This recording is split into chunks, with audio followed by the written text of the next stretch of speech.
أسرار سلق اللحمة اللي ترفع الشوربة من عادية لنجمة السفرة. خليكي معايا خطوة خطوة وهتطلعي بطبق يلمع كده زي مراية.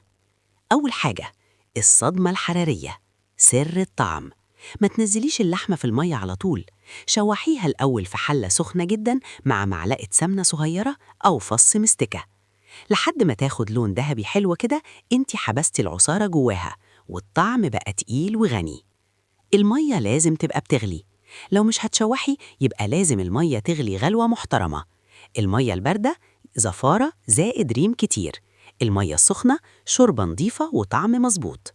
الريم ده العدو الأول، أول ما تغلي هتلاقي رغوة بيضة، شيليها أول بأول بالمعلقة، دي اللي بتبوظ الطعم وبتعمل زفارة. سحر الخضار البوكيه جارنيه، بعد ما الشوربة تنضف ضيفي بصلة، جزرة، كرفس، فصين توم، طماطمايه.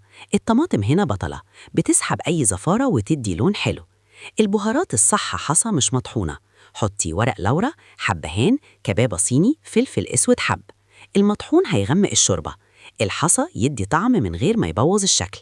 الملح في الآخر خالص، ما تستعجليش، حطيه لما اللحمة تبقى قربت تستوي حوالي 90% عشان اللحمة تفضل طرية وما تشدش.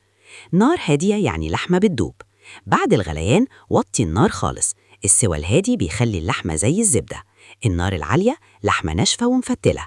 سر التقيل بقى، لو اللحمة كبيرة وعايزة وقت حطي نواب بلحة أو رشة سكر صغيرة جدا، بتكسر الألياف وبتسرع السوى ومن غير ما تغير الطعم. الخلاصة يا ست الكل، لو عملتي التكات دي هتطلعي شوربة بتلمع ولحمة بتسيح، وده الفرق بين أكل عادي وأكل شغل شيف بجد. ما تنساش تصلي على الحبيب، اعملي لايك وشير علشان نوصل لأكتر عدد ممكن. اللايك مش هيفرق معاك لكن بيفرق معايا جدا علشان نقدر نستمر وننشر كل جديد.